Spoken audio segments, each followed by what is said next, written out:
nous allons encore continuer. Nous avons parlé qui était là dimanche dernier. Il n'y avait pas beaucoup de monde, hein. C'est pas grave. C'est pas grave. Donc je vais vite faire un petit rappel sur ce qu'on a parlé hier. Donc le thème de cette année, c'est l'année de la connaissance et de la prospérité. Et en fait, plus les jours passent et plus je me rends compte que c'est pas un thème léger. Plus je me rends compte que c'est pas un thème anodin. Pourquoi? Parce que si on ne connaît pas Dieu, eh bien, nous aurons des fausses visions. Nous serons erronés dans tout ce que nous faisons. Nous serons indécis dans tout ce que nous faisons. Nous serons dans l'incapacité de faire tout ce que nous faisons. Si nous ne connaissons pas Dieu et si nous ne connaissons pas la parole de Dieu, nous n'allons pas survivre ou plutôt être victorieux. Amen. Donc nous avons pris le livre de Job dimanche dernier pour parler un peu de cette histoire. Et le Seigneur m'a dit quelque chose. Nous avons entendu parler de la foi de Job. Mais où en sommes-nous avec notre propre foi? Parce que l'histoire de Job, c'est l'histoire de Job. Amen. Amen. L'histoire de Job, c'est l'histoire de Job. Nous ne sommes pas là pour pouvoir, écouter l'histoire de Job. Cet enseignement n'a pas été donné pour pouvoir écouter l'histoire de Job, mais pour que nous puissions nous remettre en question et nous poser la vraie question, où en sommes-nous avec notre propre foi? J'avais dit dans la définition de la foi que je préférais ce mot-là qui parle de la confiance. Voilà. Avoir la foi, c'est la définition de la foi en fait, c'est avoir confiance. Voilà.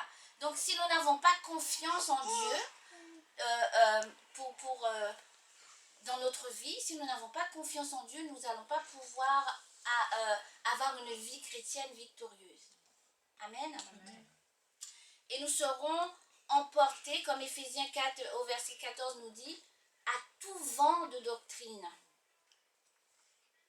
Je vais bien, pas parler trop vite, parler bien pour qu'on puisse vraiment comprendre, parce que c'est important de le comprendre. Si nous n'avons pas la foi, si on ne s'attache pas en fait à la parole de Dieu, parce qu'on a dit que Job avait entendu parler de Dieu, et sur le fait d'avoir entendu parler de Dieu, sa foi, sa confiance avait été bâtie sur le fait qu'il ait entendu parler de Dieu. Amen. Donc, ce que le Seigneur me faisait comprendre, que c'est vrai, beaucoup d'entre nous, nous allons sur Internet pour écouter différentes prédications. Moi, j'ai rien contre, hein. Franchement, on fait comme on veut. Mais est-ce que le fait d'aller sur Internet pour écouter différentes prédications, nous ne sommes pas là en fait pour comparer les choses? Mais on ne va pas avancer comme ça.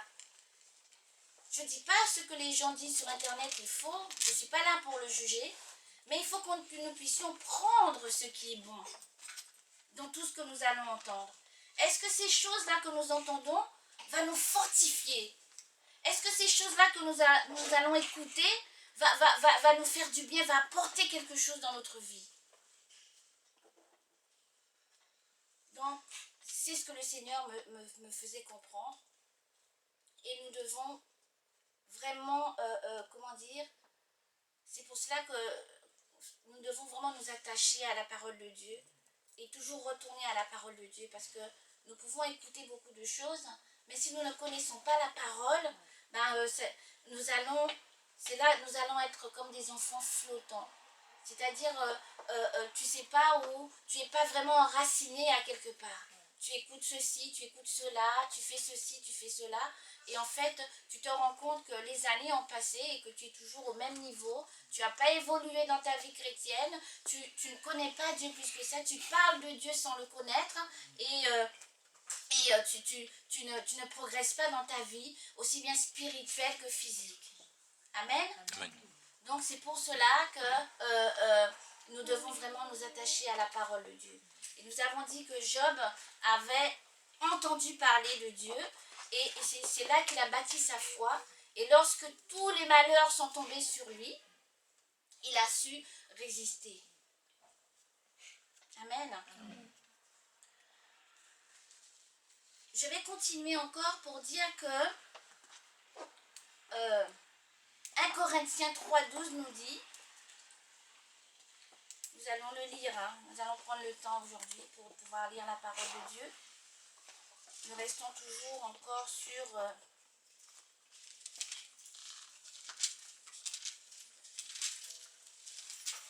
voilà. Nous dit ceci.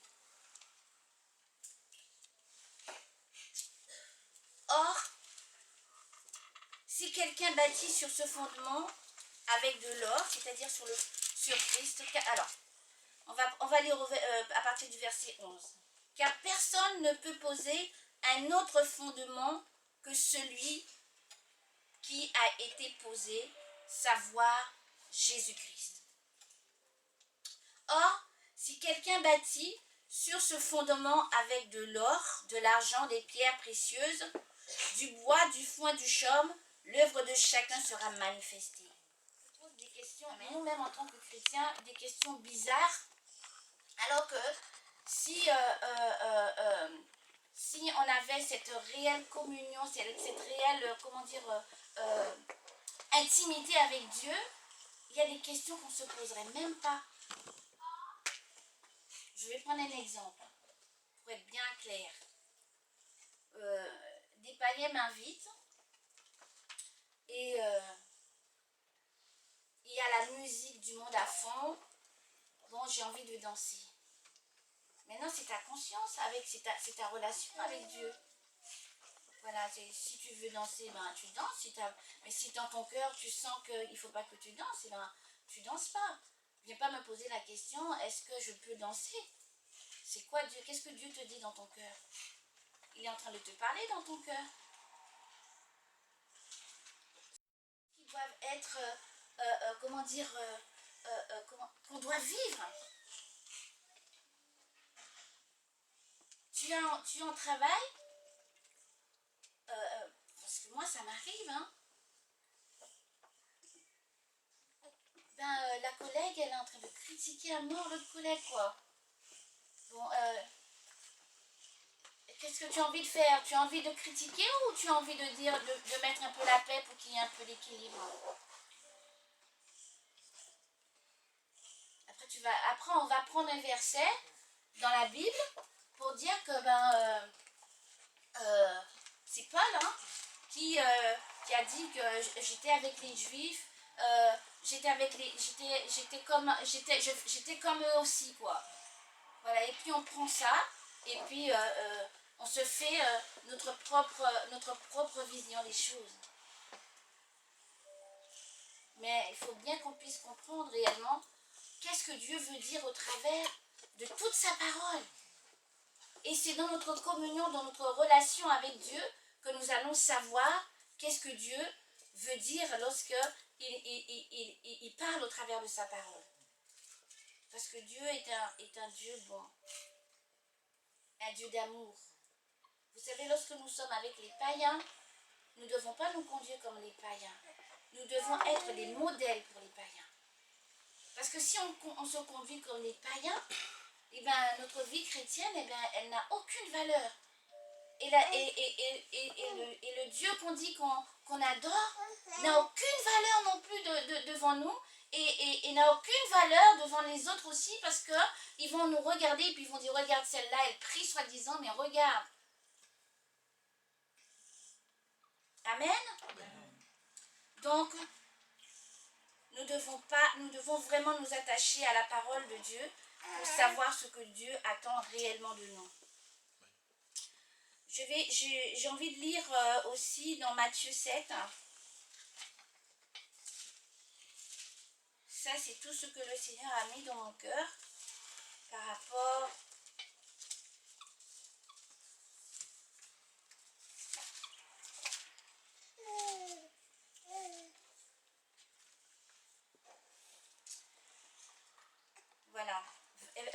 Matthieu 7, au verset 24, nous dit ceci.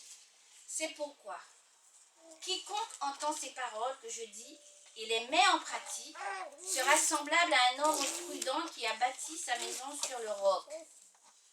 La pluie est tombée, les torrents sont venus, les vents ont soufflé et se sont jetés contre cette maison. Elle n'est point tombée, parce qu'elle était fondée sur le roc. Amen. Au verset 26, mais quiconque entend ces paroles que je dis et ne les met pas en pratique sera semblable à un homme insensé qui a bâti sa maison sur le sable. La pluie est tombée, les torrents sont venus, les vents ont soufflé et ont battu cette maison. Elle est tombée et sa ruine a été grande. Donc, c'est ça l'importance de la parole de Dieu. Il veut dire que celui qui a bâti toute sa confiance sur cette parole-là, non seulement il a entendu cette parole-là, mais il la met aussi en pratique. Parce que la Bible nous dit que de ne pas être comme des auditeurs oublieux. Nous avons entendu la parole de Dieu, mais après on ne la met pas en pratique. Mais ça sert à quoi si on ne met pas cette parole-là en pratique? Si on la met en pratique, on sera comme cet homme qui a bâti sa maison sur le roc. Quand le vent va arriver, quand les tempêtes vont arriver, quand toutes ces choses-là vont arriver, nous allons rester fermes sur la parole. C'est la parole qui va affermir notre foi. Amen. Et si nous ne mettons pas cette parole en pratique, eh bien nous avons écouté, la Bible nous dit, nous sommes comme quelqu'un qui s'est regardé dans un miroir, qui s'est vu, et puis il est reparti. Si nous ne mettons pas la parole de Dieu en pratique, eh bien c'est la ruine. C'est la ruine parce que c'est là que maintenant, nous allons avoir des visions erronées, nous allons suivre n'importe qui, parce que nous n'allons pas connaître comment Dieu parle. Nous n'allons pas savoir comment Dieu parle. La Bible nous dit que les brebis, ces brebis le connaissent et ils ne suivront pas un étranger. Il faut savoir comment Dieu parle. Nous avons la capacité de savoir comment Dieu parle. Amen. Amen. Pour arriver à la connaissance de Dieu, on ne peut pas brûler les étapes. Si notre foi est fragile, lorsque la tempête viendra, notre foi ne pourra pas résister. Donc, il est important pour nous, en tant qu'enfants de Dieu, d'avoir cette foi-là inébranlable, cette confiance-là inébranlable en Dieu, en sa parole, en ses promesses. Alléluia. Et donc, tout ça pour nous dire que les épreuves vont arriver.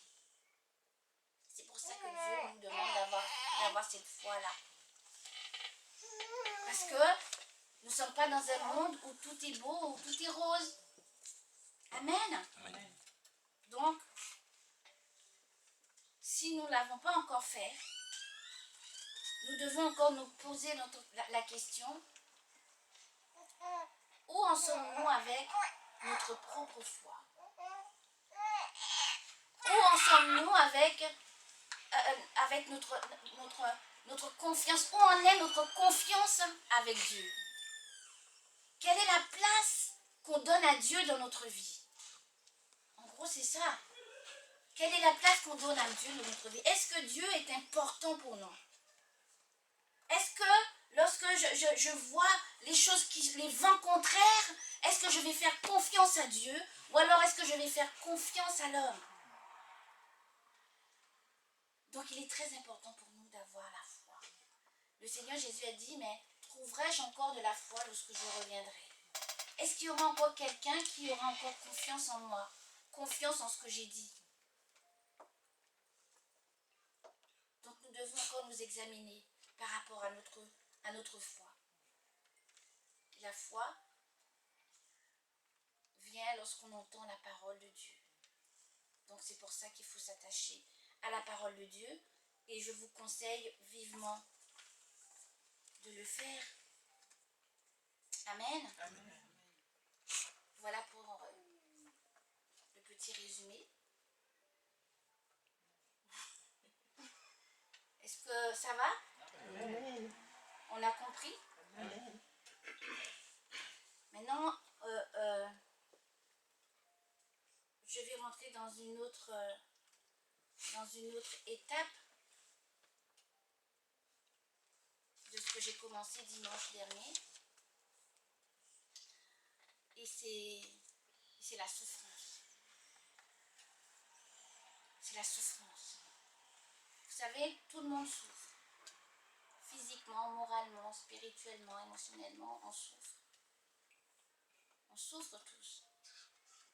On souffre du rejet, on souffre de beaucoup de choses. C'est la souffrance, elle est sur cette terre-là. Et tant que nous serons sur cette terre-là, il ne faut pas dire que parce que nous avons le Seigneur Jésus, que nous n'allons pas souffrir aussi. Nous souffrons tous. Amen. À cause, c'est le péché, hein.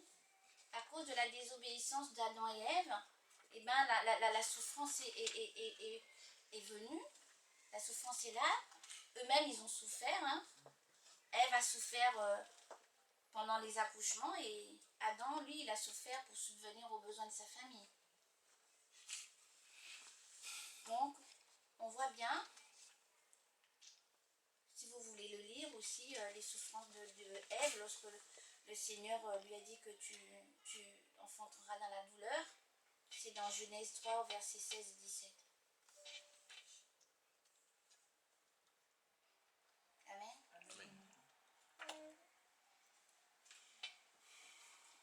Donc j'ai dit que tout le monde souffre. Les païens souffrent. Et nous aussi, en tant qu'enfants de Dieu, aussi, nous souffrons. Mais nous, en tant qu'enfants de Dieu, nous ne sommes pas sans espérance. Lorsque nous souffrons, je pense que c'est le cas pour tout le monde, nous savons où nous tourner. Alléluia. Nous savons que si nous faisons confiance à Dieu, que nos souffrances, eh ben, elles sont là pour nous apprendre quelque chose. Que nous devons en tirer quelque chose de nos souffrances. Tandis que le païen, lorsqu'il souffre, il maudit Dieu. Il dit si Dieu n'existait pas, parce que maudire Dieu, c'est mal dire. Donc, maudire, c'est mal dire. Donc, il commence à mal dire. Si Dieu existait, eh bien, il n'y aurait pas eu ci, il n'y aurait pas eu ça, voilà. Mais bon, on sait que c'est pas de leur faute. Mais nous, qui avons la grâce, lorsque nous souffrons, nous avons aussi une attitude à avoir. Amen. Amen.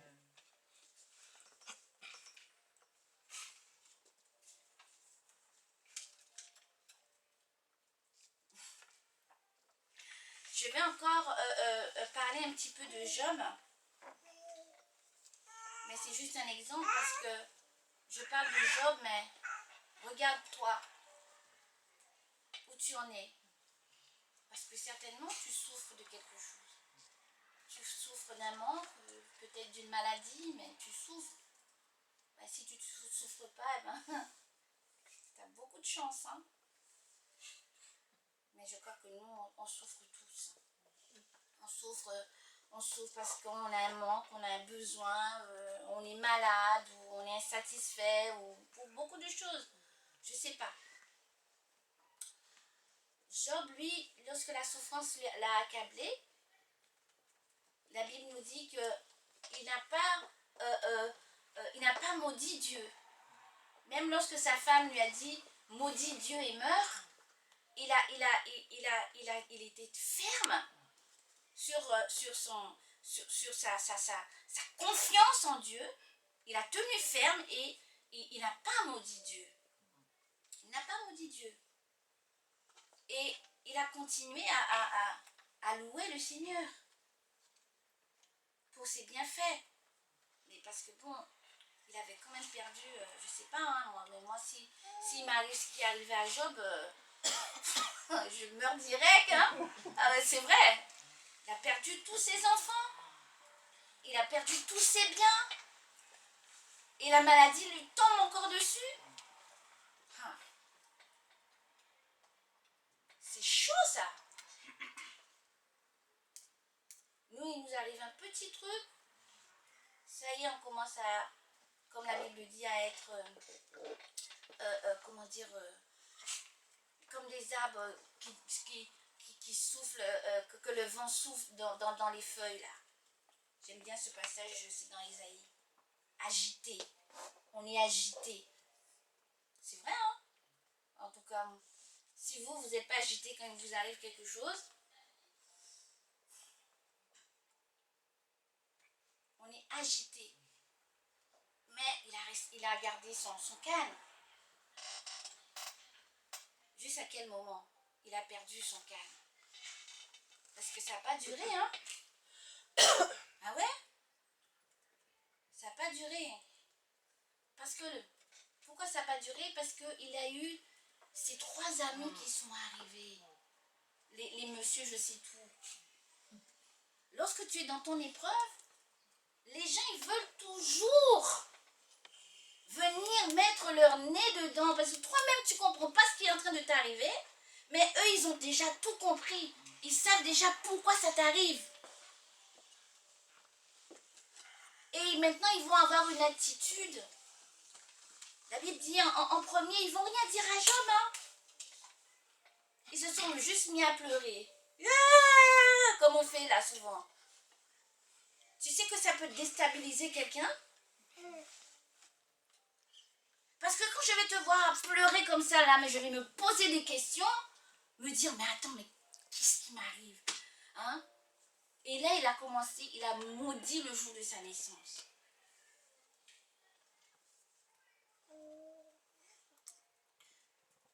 Si tu ne sais pas comment me conseiller, laisse-moi chez moi, laisse-moi coucher dans mon lit en train de pleurer. J'ai pas besoin d'entendre des choses comme ça. On n'a pas besoin de personnes qui viennent pour déstabiliser notre foi. Et vous savez, lorsque Job maudit le jour de naissance, le jour de sa naissance, tout le monde a entendu. Mais même Dieu aussi a entendu, parce que quand il a parlé, il a dit, j'espère bien que tu as entendu.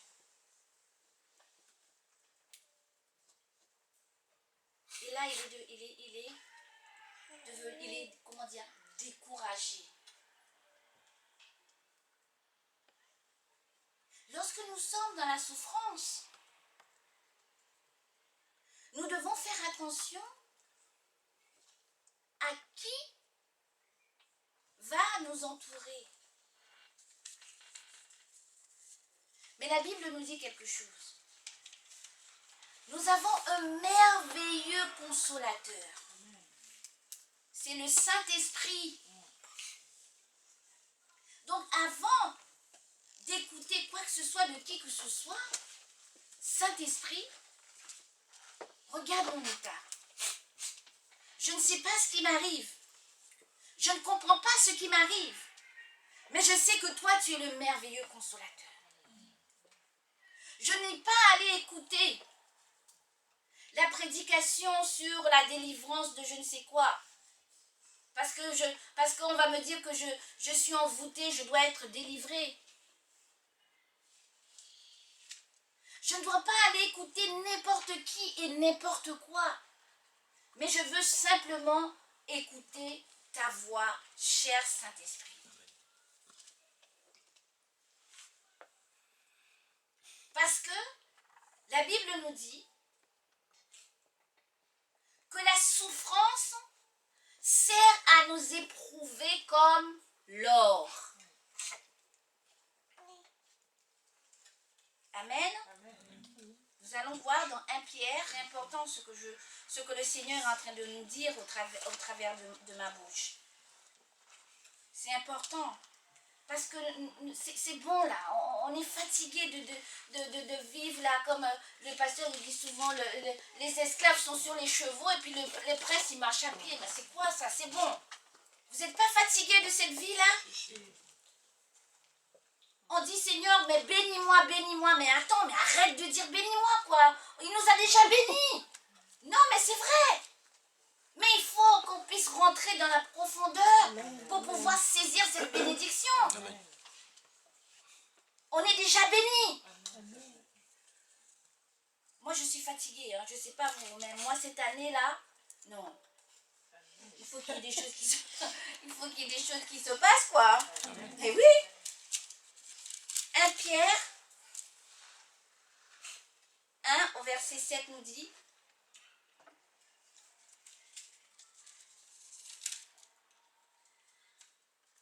afin que l'épreuve de votre foi, plus précieuse que l'or périssable, qui cependant est éprouvé par le feu, ait pour résultat la louange, la gloire et l'honneur, lorsque Jésus-Christ apparaîtra.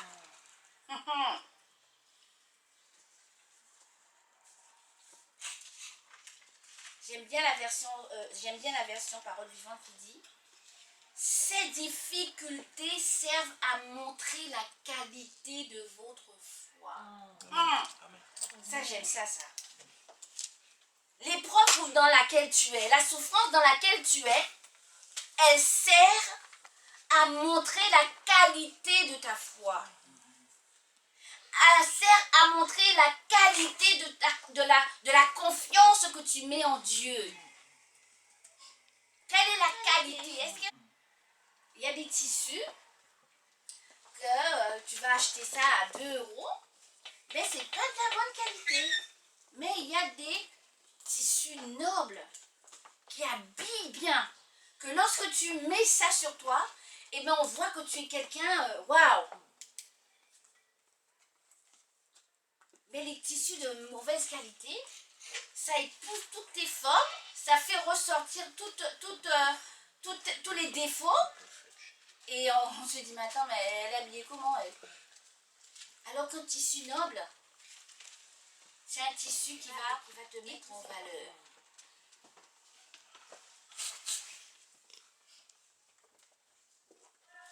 Donc la qualité de notre foi, elle est de quelle qualité notre foi? Elle est de quelle qualité notre foi?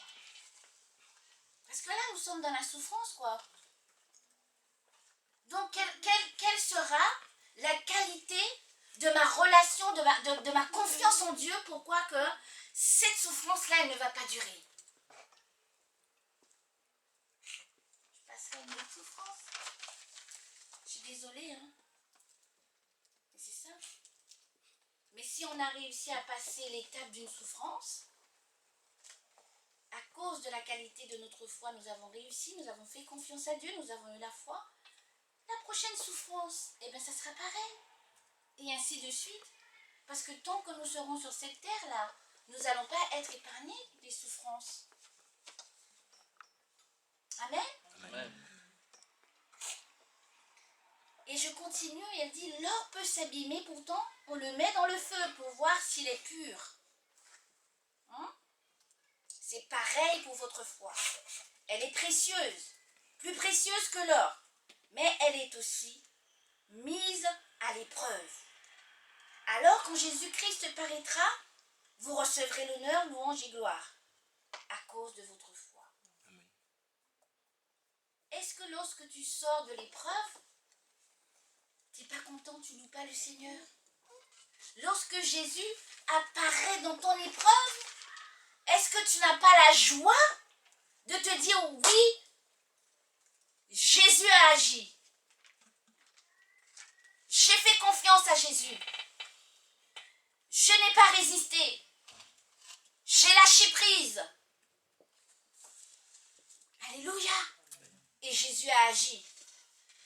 Parce qu'il n'est pas un menteur.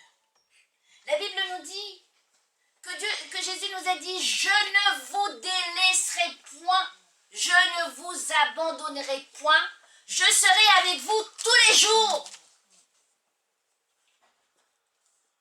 Jusqu'à la fin du monde.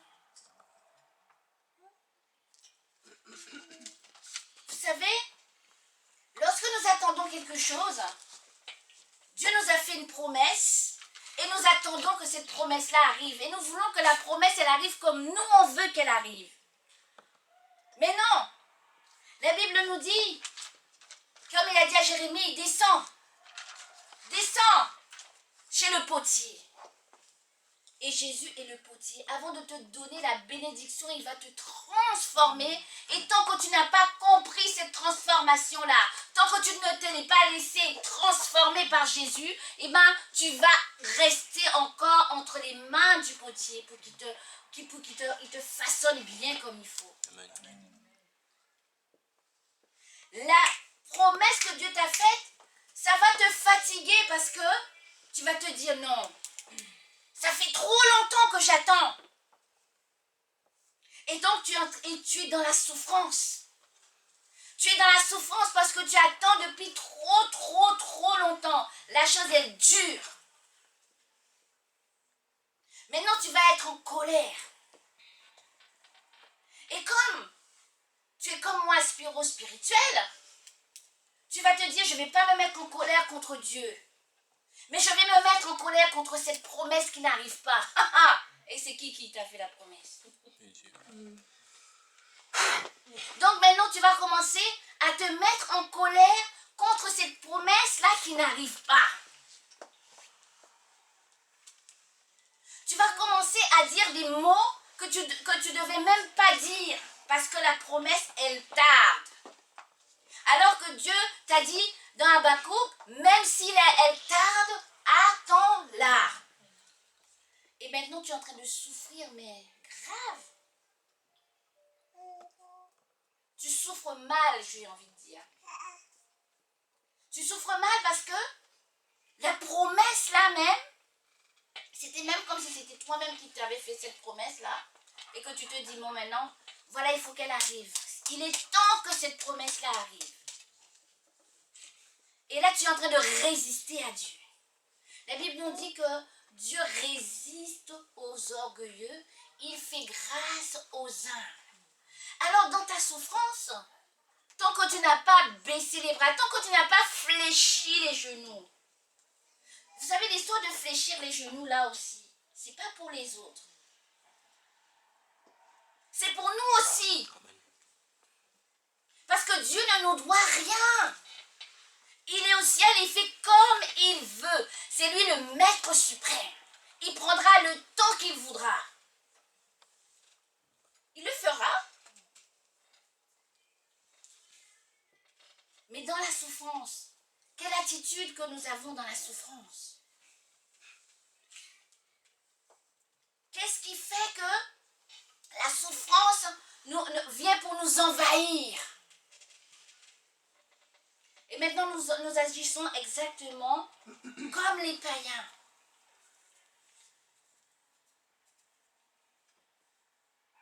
Comme les païens. Parce que les païens, s'ils n'ont pas la solution, là, ils vont aller la chercher ailleurs. Ils vont faire n'importe quoi et puis après, ils vont se planter, ils vont recommencer, ils vont re-se planter, ils vont recommencer, ils vont re-se planter, ils vont recommencer. Ah oui. Un enchaînement de planter et de recommencer. Ils sont pas heureux.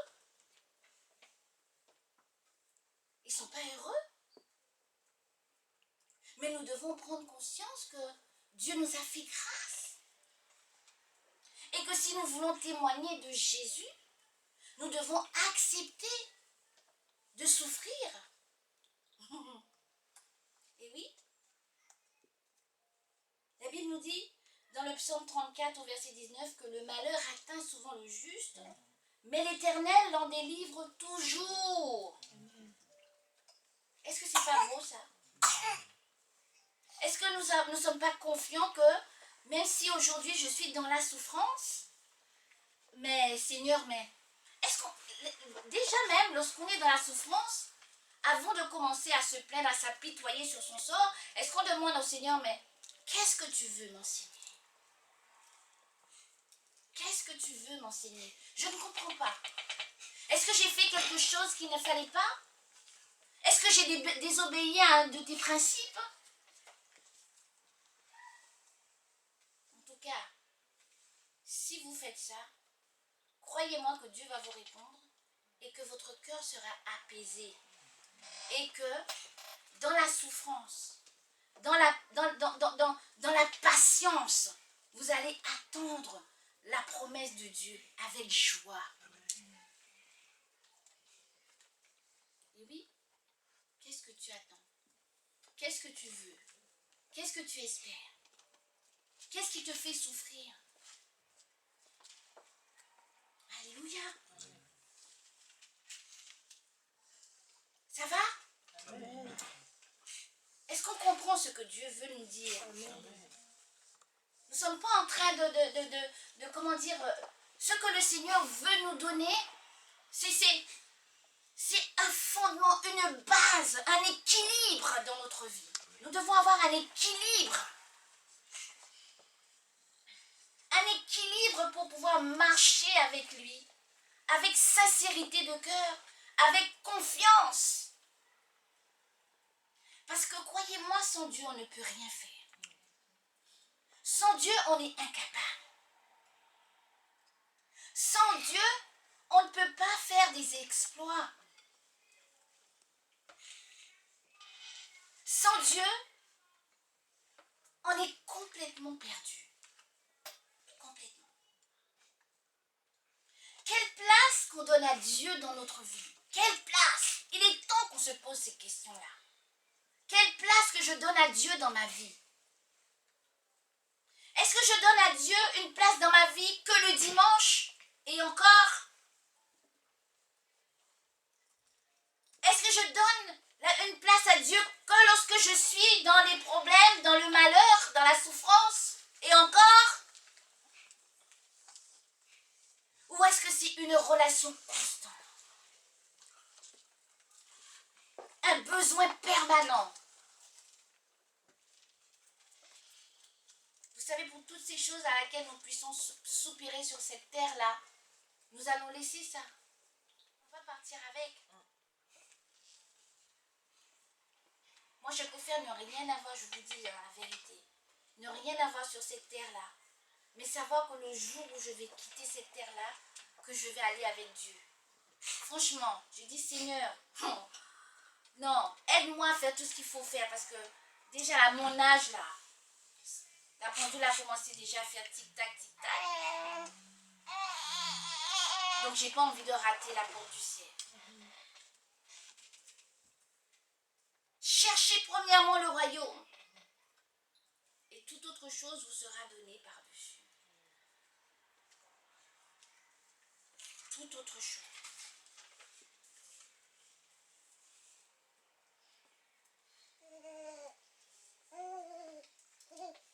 Alléluia. Amen. Est-ce que ça va? Amen.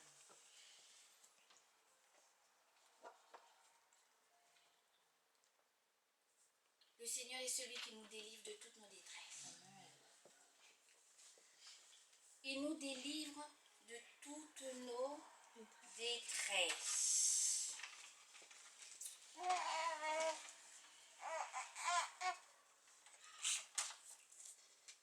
Est-ce que ça va?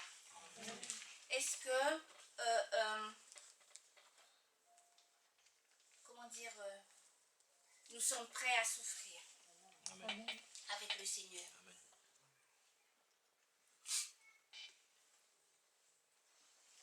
Nous allons lire dans 1 Pierre 2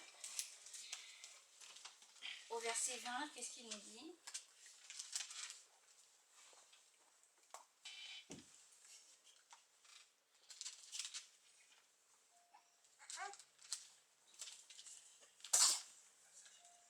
On parle toujours de la souffrance.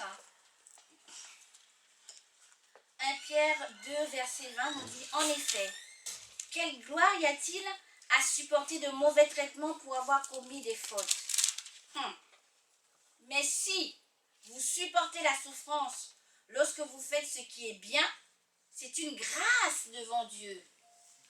Certaines versions disent un privilège. C'est-à-dire que si tu as fait du mal et que tu es en train de souffrir à cause du mal, c'est toi-même qui as été chercher le bâton pour te faire battre. Mais il n'y a aucune gloire à en tirer. Mais si tu souffres,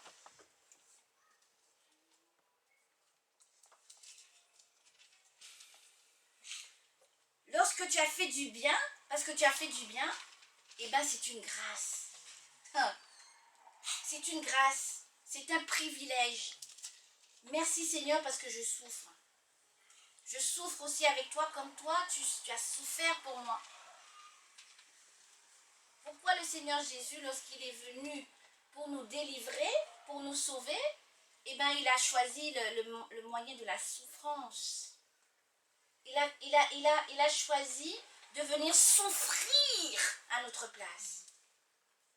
Ben, il aurait pu venir comme ça, descendre du ciel, tac, tac, régler les problèmes. Il aurait pu le faire, hein. Mais non. Il est passé par la souffrance. C'est-à-dire que lui-même, il a accepté de souffrir à cause de toi, à cause de moi. Pour pouvoir irradier à tout jamais la souffrance dans nos vies. Pour que nous puissions avoir la vie éternelle. Pour que nous puissions être heureux. Alléluia. Amen.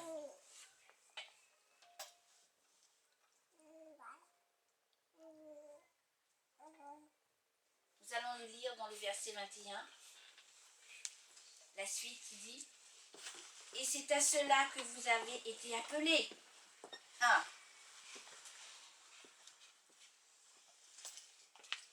Parce que Christ aussi a souffert pour vous, vous laissant un exemple afin que vous suiviez ses traces.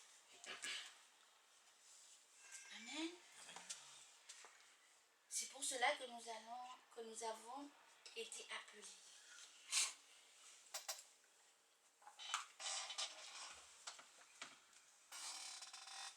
Et c'est dans la souffrance que nous allons connaître qui est Dieu. Nous avons dit que cette année, c'est une année de connaissance et de prospérité. Mais nous allons passer par la souffrance. Parce que c'est dans cette souffrance-là, vous savez, c'est pour ça que c'est important, hein. Je veux revenir encore là-dessus.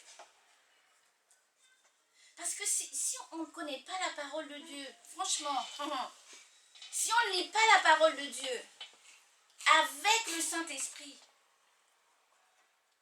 lorsque les souffrances vont arriver, nous allons vite lâcher la main du Seigneur. On voit ça.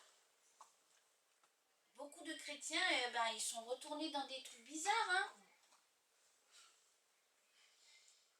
Ils sont retournés dans des doctrines bizarres parce qu'ils ont commencé à souffrir et ils n'ont pas frappé à la bonne porte. Mais cette année, nous devons frapper à la bonne porte. Amen. Cette année-là, obligé, il faut qu'on frappe à la bonne porte. Nous ne voulons pas souffrir comme ça dans le vague.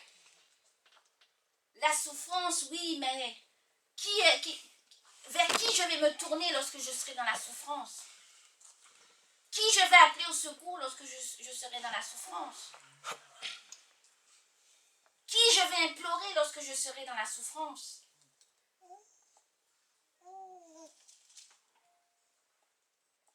Voilà, c'est une question de souffrance. Mais dans la souffrance, lorsque nous faisons confiance à l'Éternel, eh bien on ne souffre pas.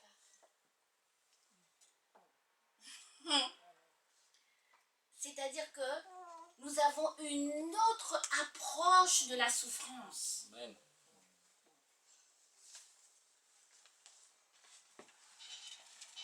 Mais si nous résistons et nous ne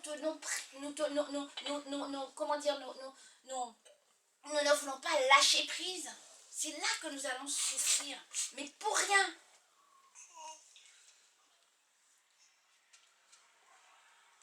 Pour rien. Quand j'ai donné ma vie au Seigneur, on était aussi à l'intercession avec le pasteur et son épouse. Et un jour, j'ai fait un songe et je passais au travers le feu. Maintenant, c'est aujourd'hui que je réalise cette chose. Je passais au travers le feu, mais le feu ne me brûlait pas. Amen. Et lorsque je vois ma vie, je dis, mais Seigneur, maintenant je comprends. Je comprends. Parce que Dieu m'a fait une promesse. J'ai beaucoup lutté avec ces promesses-là. J'ai beaucoup voulu faire comme j'avais envie. Et j'étais vraiment dans l'angoisse, dans le découragement. J'allais pleurer vers l'évangéliste pour qu'elle me soutienne. Non, mais on est mal. Mais je vous dis ce que j'ai vécu, parce que Dieu m'a fait une promesse. Certainement, Dieu t'a fait une promesse, mais la chose, elle est en train de durer. Mais toi, quelle est ton attitude? Au début, tout va bien, tu es content, tu pries, tu loues le Seigneur. Mais quand les années commencent à défiler devant toi, c'est le découragement. C'est les mauvaises pensées. C'est toutes ces choses-là. Tu commences à dire, mais Dieu, attends, mais même si tu peux écouter 36 000 prédications, ton cœur, il est fermé, dur. Même si on te dit que Dieu n'est pas un homme pour mentir, que ce qu'il a dit, il va le faire, mais ce que tu es en train d'attendre là depuis, pas encore là, donc ton cœur est fermé. Ton cœur est fermé parce que tu attends. Ça fait des années. Ah, vous savez, la souffrance, hein, si elle était bonne, hein, ben dans le magasin, ils auraient vendu ça. Hein. Mais oui. Mais quand tu commences à... Quand Dieu te fait une promesse et puis tu rentres dans la souffrance. Pourquoi? Tu n'as rien fait, tu trouves ça injuste. Mais Dieu, il sait ce qu'il est en train de faire. Parce que Dieu veut que tu le connaisses tel qu'il est. Qu'il se révèle à toi dans cette situation. Comme le peuple d'Israël. Il s'est révélé de plusieurs manières. El Shaddai. Dieu est ma bannière. Ah, mais toi dans ta situation, il veut se révéler comment? Il veut se révéler à toi comme le Dieu qui appelle à l'existence ce qui n'existe pas. Amen. Parce qu'il est Dieu. Est-ce qu'il est incapable?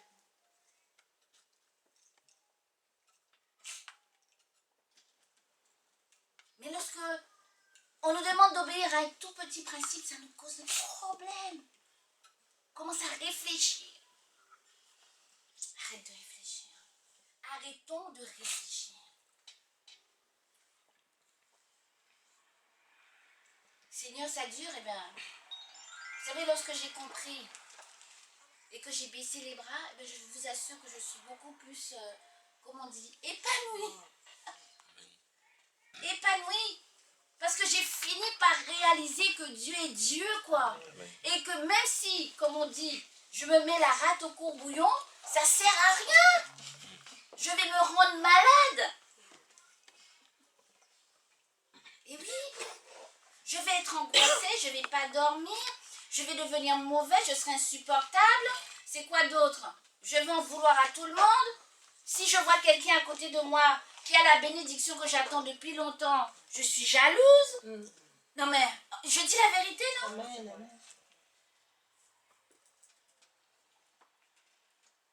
Et oui, parce que je n'ai pas accepté cette souffrance alors que Dieu est en train de faire quelque chose dans ma vie. Amen. Vous savez que lorsque Job était en train de souffrir pendant tout le temps là, avec ses amis qui ont ces monsieur je sais tout là, qui lui ont dit qu'il avait péché et tout ça là. Mais Dieu les regardait, Dieu ne disait rien. Comme il fait aussi avec nous, des fois, je lui ai dit, mais Seigneur, mais tu es où quoi? Tu es où? Et un jour, j'en pouvais plus, quoi. Je me suis dit, mais il faut vraiment, Seigneur, j'en peux plus, là. Tu es où? Et lorsque j'ai dit ça au Seigneur, tu es où? Il ne m'a pas répondu tout de suite, hein. Mais un jour, j'allais au boulot, et je marchais tranquillement sur la route. Et puis, je vois un papa avec son enfant sur son épaule. Et le Saint-Esprit me dit maintenant, c'est comme ça que je te porte. Amen. Amen. S'il le fait pour moi, il le fait pour toi aussi. Amen. Donc on croit que Dieu n'est pas là, hein, que Dieu il nous a oubliés dans un coin, il ne s'intéresse pas à nous, il ne s'intéresse pas à notre situation, il ne s'intéresse pas à notre souffrance, mais non. Ça c'est les mensonges de l'autre là, qui vient pour te retourner le cerveau, parce qu'il est en train de chercher la faille. Mais Dieu jamais nous abandonnera, jamais. Lorsque j'ai donné ma vie au Seigneur, c'est le premier verset qui a touché mon cœur. Je ne t'abandonnerai point, je ne te délaisserai pas. Je serai avec toi tous les jours, jusqu'à la fin du monde. Alléluia. Et j'ai gardé ce passage-là dans mon cœur. Et je sais, je dis, lorsque je suis dans la souffrance, Seigneur, tu ne m'abandonnes pas. Amen. Tu es là. Tu es là. Quel que soit le challenge, quelle que soit la souffrance dans laquelle tu es, sache que Dieu ne t'abandonne pas. Mais qu'il est normal que nous puissions participer aussi aux souffrances de Christ. Parce que nous sommes ses témoins. Et nous n'allons pas mourir dans la souffrance. Parce que notre Dieu est merveilleux. Amen. Personne n'est comme lui. Donc nous devons vraiment, mes frères et mes sœurs, réaliser cela.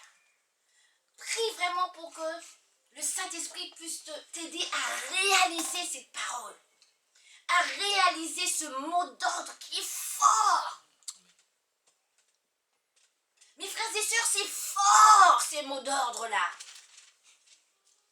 Ce n'est pas un truc léger. C'est quelque chose, c'est un mot d'ordre qui va nous construire. C'est un mot d'ordre qui va nous donner encore de l'espérance. C'est un mot d'ordre qui va nous amener à connaître Dieu tel qu'il est.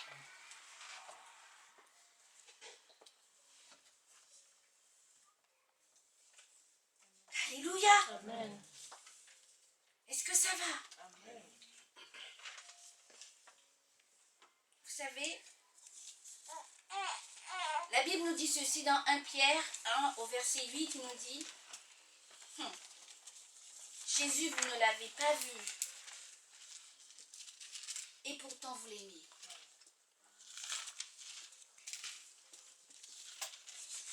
Vous ne voyez pas maintenant, et pourtant vous croyez en lui.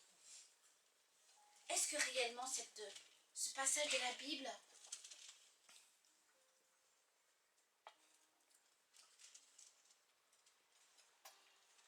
nous parle ou comment je peux dire ça, a fait quelque chose dans notre vie, a impacté nos cœurs par rapport à Jésus? C'est vrai, nous l'avons accepté dans notre vie comme notre Sauveur et notre Seigneur. Mais ça ne suffit pas. C'est comme si tu te maries avec quelqu'un et puis maintenant, tu le laisses à la maison et puis toi tu vas vaquer à toute espèce de choses. Aucune relation, rien du tout. C'est quoi ce mariage? Vous savez que pour aimer Jésus, ça se fait pas comme ça, hein? Pour aimer Jésus, il faut l'avoir vraiment rencontré.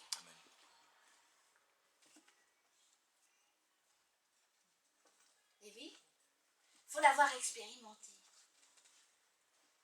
Il faut l'avoir cherché. Il faut avoir compris. C'est ça. La Bible nous dit, aime ton Dieu de tout ton cœur, de toutes tes forces, de toute ton âme. Est-ce que nous sommes déjà arrivés à ce niveau-là?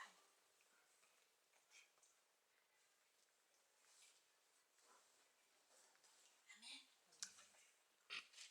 Aujourd'hui, vraiment, c'est une prise de conscience des choses. Une prise de conscience que, même dans la souffrance, Dieu ne nous abandonne pas, il nous enseigne. Et c'est dans sa parole que notre foi sera affermie. Voilà. Il ne faut pas négliger ce côté relationnel avec le Seigneur, parce que c'est important pour notre vie. Lorsque nous traversons les souffrances, c'est sa parole qui va nous soutenir. C'est sa parole qui va nous aider à être patients, à attendre. Alléluia. Amen. Aujourd'hui, mes frères et mes sœurs, j'ai envie de vous dire que personne n'est mieux que personne. Mais nous devons vraiment prendre vraiment à cœur ce mot d'ordre-là et nous examiner par rapport à notre foi, par rapport à notre relation avec le Seigneur, par rapport à la prière, par rapport à la parole de Dieu. J'avais mis un dernier... Ah oui.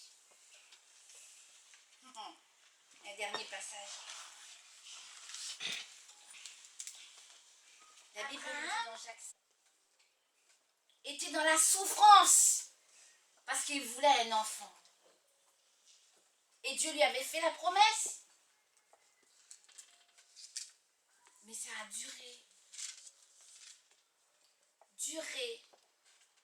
Ça a tellement duré que sa femme Sarah lui a dit, mais voilà, regarde, je suis vieille là, je ne vais pas enfanter, je suis déjà ménopausée depuis je ne sais pas combien d'années, c'est bon, prends ma servante. Et comme lui, il était dans la souffrance, vous savez la souffrance, hein?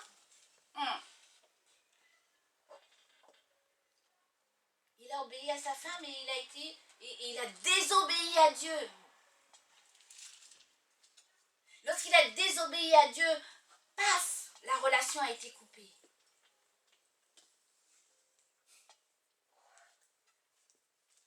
Mais lorsque la relation d'Abraham a repris avec Dieu, j'ai trop aimé son attitude. Il était dans la confiance et dans l'attente. Il était là à attendre. La Bible nous dit qu'il était assis, il était assis sous un arbre, il attendait là, tu sais, ouais, je suis sûre qu'il était en train de dire, Seigneur, oui, mais j'espère en toi parce que je crois que la promesse que tu m'as faite, Seigneur, certainement, Seigneur, elle se fera, Seigneur. J'ai confiance en toi, Seigneur. Je sais que, Seigneur, oui, tes promesses sont oui et amen. Seigneur, lorsque une parole sort de ta bouche, Seigneur, oui, elle s'accomplira parce que toi, tu es Dieu. Et personne, Seigneur, ne pourra obscurcir, Seigneur, ton plan pour ma vie. Amen. Personne. Et là, les anges, les trois, sont venus le visiter pour lui dire, mais l'année prochaine, tu auras un enfant. Tu auras un enfant l'année prochaine. Parce que tu as compris, parce que tu as fléchi les genoux devant ma seigneurie.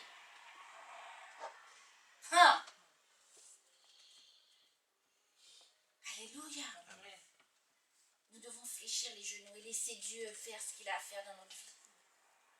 Parce que ce n'est pas pour rien qu'il le fait. Alléluia. Amen.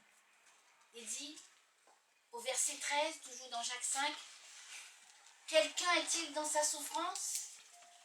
Qu'il prie. Qu'il prie. Si tu souffres,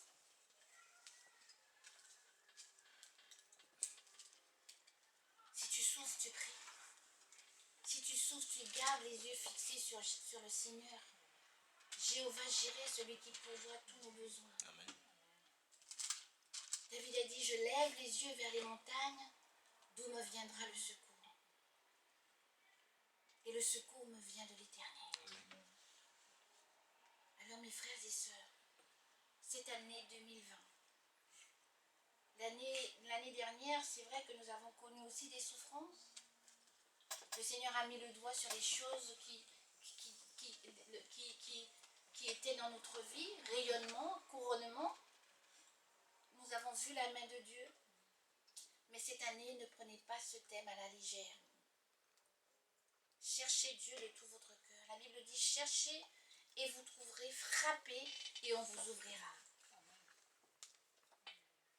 Parce que si on veut aller dans un autre niveau avec le Seigneur, si on veut aller d'exploit en exploit avec lui, nous devons le connaître.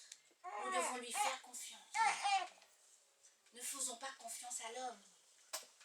La Bible nous dit que si un aveugle conduit un autre aveugle, ils vont tous les deux tomber dans le trou.